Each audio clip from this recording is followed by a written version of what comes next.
cœur est blessé, quand la vie est brisée.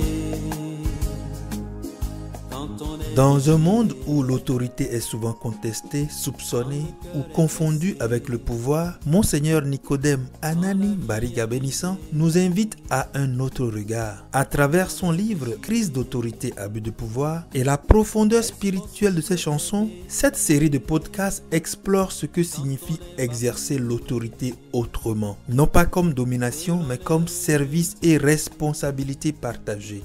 Épisode après épisode, nous marcherons sur les pas de Monseigneur Bariga pour redécouvrir la beauté d'une autorité qui élève au lieu d'écraser, qui écoute avant de commander et qui construit la confiance plutôt que la crainte. Dans une église, une société et des familles en quête de repères, ce voyage sonore est une invitation à réapprendre l'art d'autoriser la vie en soi et chez les autres.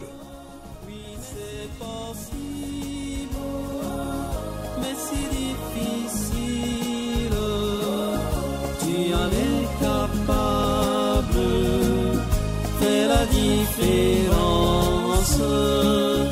Oui, c'est possible. Aujourd'hui, un premier pas. Regarder en face une autorité blessée pour apprendre à la soigner et peut-être à la réinventer.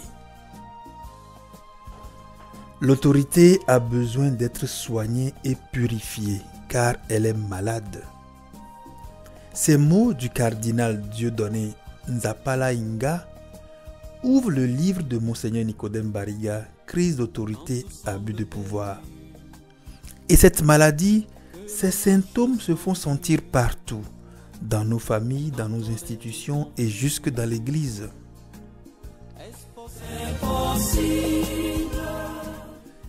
Partout dans le monde, l'obéissance n'a pas bonne presse et c'est l'autorité qui en fait les frais. Monseigneur Bariga observe que tous les lieux de responsabilité, la famille, l'école, l'État, les associations, sont affectés.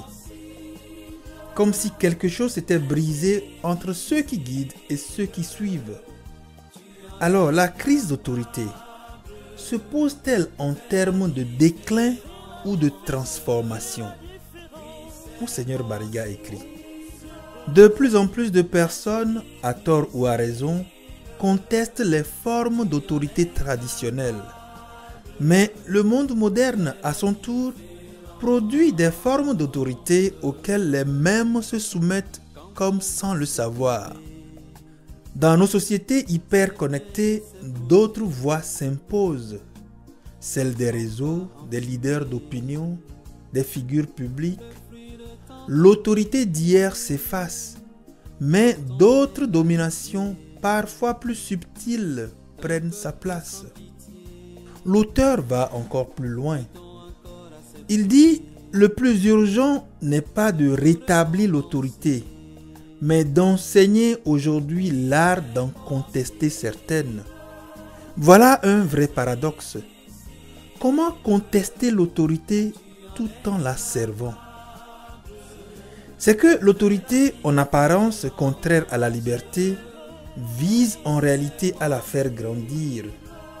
Une vraie autorité n'enferme pas, elle élève, elle suscite la confiance, elle donne la force d'aimer et d'espérer. Dans l'Église aussi, cette crise se fait sentir. Il ne faut pas se cacher, écrit Monseigneur Anani Bariga. Qu'en jeu se trouve aussi la crise de confiance qui secoue l'Église universelle. Le pape François a mis un nom sur cette plaie, le cléricalisme. Il nous avertit, il dit: chaque fois que nous avons tenté de tout contrôler, d'ignorer la voix du peuple de Dieu, nous avons construit des structures sans racines, sans mémoire, sans visage. Oui, l'autorité est blessée, mais elle peut guérir. Et comme le chante Monseigneur Bariga, oui, c'est possible, mais c'est difficile. Tu en es capable, fais la différence. Peut-être que soigner l'autorité C'est retrouver le goût du service, la force de l'écoute et la joie de faire grandir l'autre. Oui, c'est possible, mais si